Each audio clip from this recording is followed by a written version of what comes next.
അപ്പൊ മാഡം നമസ്കാരം. അപ്പൊ മാഡത്തിന്റെ പേരെന്താ? ചന്ദ്രമതി. ചന്ദ്രമതി. ഗവൺമെന്റ് സർവീസിലായിരുന്നു. കോഴിക്കോട് കോർപ്പറേഷനിലായിരുന്നു. കോഴിക്കോട് കോർപ്പറേഷനിലായിരുന്നു. 2 കൊല്ലം 3 മാസം പതിലെടുത്ത് 7 കൊല്ലം 8 മാസം സ്ഥിരപ്പെട്ട്. ഏത് കൊല്ലാണ് നിങ്ങൾ സ്ഥിരപ്പെട്ടത്? അത് 16 2016 ജൂലൈയില്. അപ്പൊ റിട്ടയർ ആയത് ഏത് വർഷമാണ്? റിട്ടയർ 24 ഫെബ്രുവരി. 2024 ഫെബ്രുവരിയിൽ റിട്ടയർ ആയി. ഇപ്പൊ റിട്ടയർ ആയിട്ടിപ്പോ ഏതാണ്ട് 10 മാസം കഴിഞ്ഞു അല്ലേ? അപ്പൊ പെൻഷനൊക്കെ കിട്ടുന്നുണ്ടാവും? പെൻഷനും കിട്ടുന്നില്ല, അടിച്ച പൈസയും കിട്ടിയില്ല. പെൻഷനും കിട്ടുന്നില്ല, അടിച്ച പൈസയും കിട്ടുന്നില്ല. അപ്പൊ കഴിഞ്ഞ 10 മാസമായിട്ട് നിങ്ങൾ എങ്ങനെ ജീവിക്കുന്നത്? ഞങ്ങള് ജീവിക്കുന്ന പറഞ്ഞാല് എന്തെങ്കിലുമൊക്കെ ആയിട്ട് അങ്ങനെ ഏച്ചിമാരുണ്ട്. എനിക്ക് 2 ഏച്ചിമാരുണ്ട്. ഒരാൾക്ക് 67 വയസ്സും ഒരാൾക്ക് 64 വയസ്സും എനിക്കും. അപ്പൊ ഇപ്പം തൽക്കാലം ഞങ്ങൾക്ക് ചെറിയ ഓടിട്ട വീടാണുള്ളത്.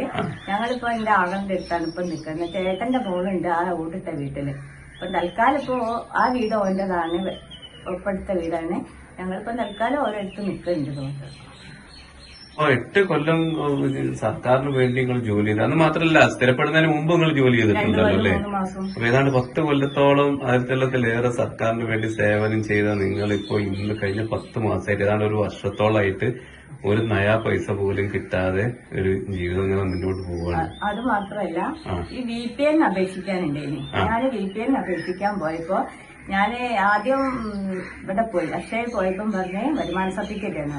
ഞാൻ പുഷ്പന്റെ അടുത്ത് പോയപ്പോ വരുമാന സർട്ടിഫിക്കറ്റിന് എല്ലാ ഏച്ചിന്റെ പേരിലാണ് കാർഡ്. ഞങ്ങൾ അപേക്ഷിച്ചപ്പോ എല്ലാ രേഖയും വെച്ചിട്ട് എനിക്ക് എന്റെ പെൻഷൻ ഇല്ലാത്തതും എനിക്കിങ്ങനെ എത്ര മാസം 7 കൊല്ലം 8 മാസം ഞാൻ ഇതിന്റെ കോഴിക്കോട് കോർപ്പറേഷൻ ജോലി എടുത്തിട്ടുണ്ടെങ്കിൽ എനിക്കൊരു പെൻഷനും അതിനൊന്നും ഇല്ലാതെ. അപ്പൊ വില്ലേജ് ഓഫീസർ ആണെന്നാണ് എനിക്ക് സർട്ടിഫിക്കറ്റ് ഉണ്ട്. അത് കൊടുത്തപ്പോഴാണ് അവിടുന്ന് പറയണേ നിങ്ങൾക്ക് പഞ്ചായത്തിൽ നിന്ന് നിങ്ങൾക്കൊരു സർട്ടിഫിക്കറ്റും കൂടെ വേണമെന്ന്. അവിടുന്ന് അപേക്ഷിച്ചപ്പോ ഇവരെല്ലാ രേഖയും വെച്ച് പഞ്ചായത്തിലേക്ക് അപേക്ഷിച്ചപ്പോ അവിടുത്തെ ഒരു ദിവസം പറഞ്ഞ് ഞാൻ അന്വേഷിക്കട്ടാണ്. പിന്നെ ഒരു ദിവസം പോയപ്പം പറഞ്ഞ് നിങ്ങൾക്ക് അങ്ങനെ തരാൻ പറ്റില്ല, അങ്ങനെ കോഴിക്കോട് കോർപ്പറേഷൻ എനിക്ക് പെൻഷൻ ഇല്ല എന്ന് പറഞ്ഞിട്ട് നിങ്ങൾ എഴുത്ത് വായിക്കൊണ്ടാണ്. ഞാൻ പറഞ്ഞു എനിക്ക് കിട്ടില്ല.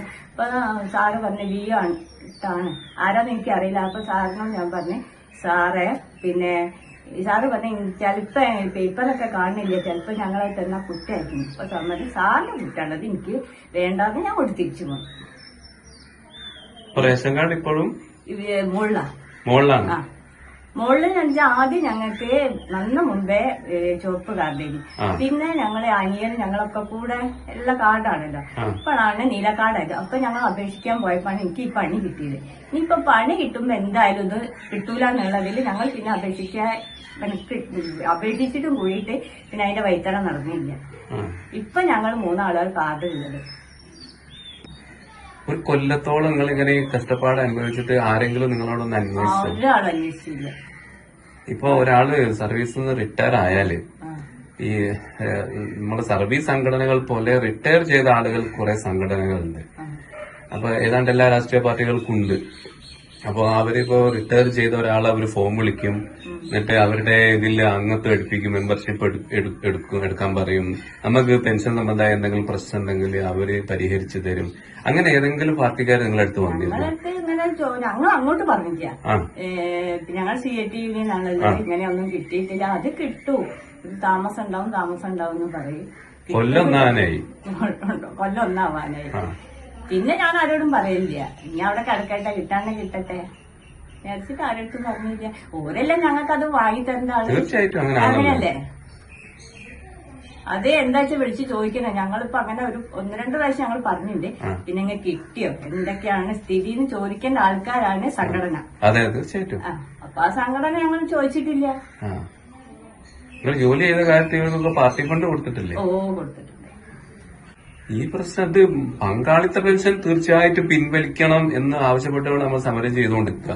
പക്ഷെ ഇപ്പൊ അതിനേക്കാളും വലിയ പ്രശ്നമാണ് നിങ്ങളൊക്കെ നേരിൽ വന്ന് കണ്ടുനോക്കുമ്പോ ഒന്ന് പെൻഷനേ കിട്ടുന്നില്ല.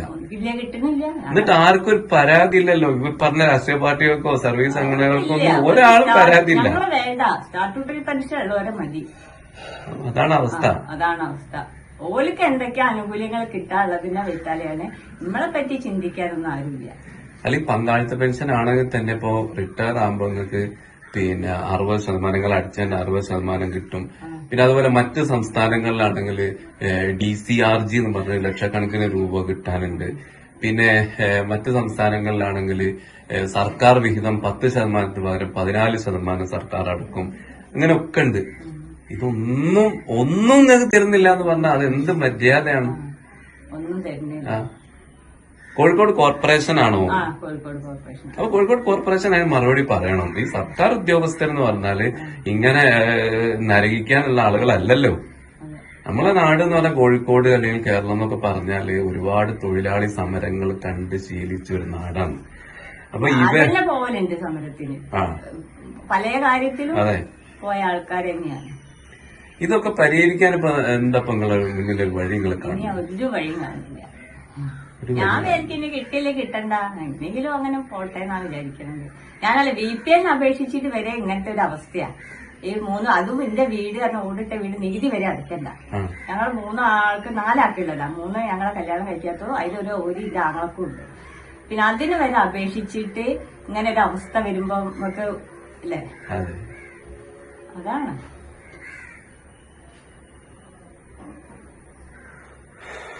എങ്ങനെ ഞങ്ങളെ പറഞ്ഞ് സമാധാനിപ്പിക്കാന്ന് എനിക്കറിയില്ല.